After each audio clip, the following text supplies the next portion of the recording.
I think in the age of social media, in the age of, as you say, man, everybody can be a guru. They watch one YouTube video and now they're giving advice. There's a lot of really confident people. Dude, I tell people this all the time. Like, if you want to talk about people that are very confident that give bad advice that people trust, like the person who graduated last in medical school is still called a doctor. Like, Right. there's a massive difference. And I just read a stat that the number three cause of death in the United States is medical misdiagnosis. The number Oh yeah. three killer is doctors getting it wrong. And the first thing people do is just call anybody named doctor. Like, they're not all created equal. But my long question there is, you have a really great quote that every day you wake up and try and close the gap, but you never move the goalpost. I Right. feel like this is a huge problem that people are getting to because they jump on social media and they look at what everybody else is doing, and now they keep moving the goal for where they should, and they forget the thing that's attainable right in front of them. And I think everybody at some point suffers from that a little bit, but how do you have the self-awareness and the self-discipline to not keep moving that goalpost because you're surrounded by the most successful people every single day?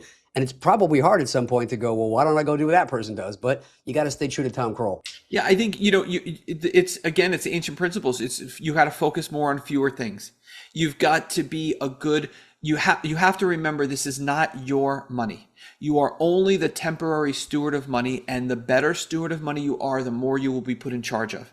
And I think it's a game of impulse control. People say one of the rule number 8 is you read 8 pages per day of books recommended by your mentors, not books that you pick out. Otherwise, you'll read something like Think and Grow Rich or The Secret or some like popular book that like it leads to nowhere.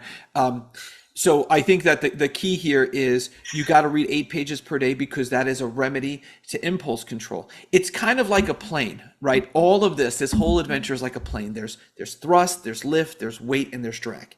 And what you notice is that millionaires aren't doing more than you, they're avoiding more than you.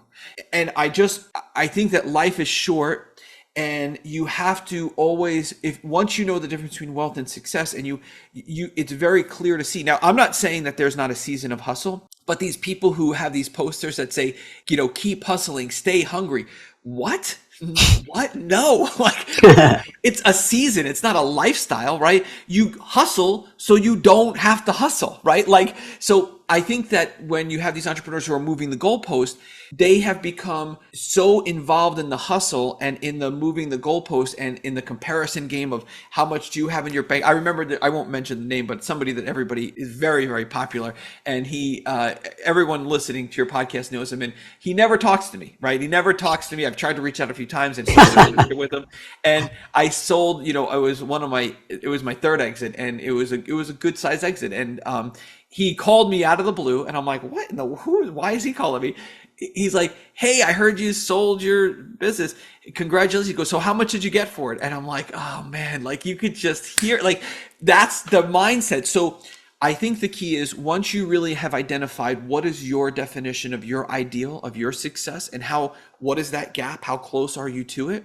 I think that if you can approach that mindset with intentionality and have that season hustle, but be working towards something, it's not that you're moving the goalposts, it's that you have new goalposts. That's the key. But, if you're making, if you're doing 6 figures a month, or, if you're doing high 5 figures a month and you're not happy, it doesn't matter how many zeros you add to that number.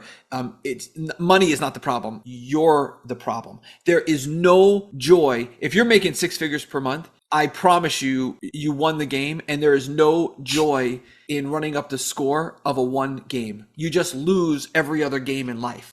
And you don't want to spend the second half of your life trying to get back what you sacrificed just to have extra money. Because I know those people, and a lot of people look up to them, and I can tell you I know them personally, and they're miserable. They are miserable. You do not want to end up where they're at. You may have won at money, but you've lost everything else. And it's just, the juice is not worth the squeeze at all. I think Arnold Schwarzenegger is good. He wrote, he has a book. I can't think of the title of it, but in the book, he says, never lose your value to other people. And you should always work and be contributing. And I think the entrepreneur's biggest fear is not having value to other people, But that doesn't mean you need to constantly play this money game of comparison and of keep pushing the goalpost for your bank account or your second home and your third home and your fourth home. And it just doesn't make any sense. And it doesn't get you what I think you want to get ultimately.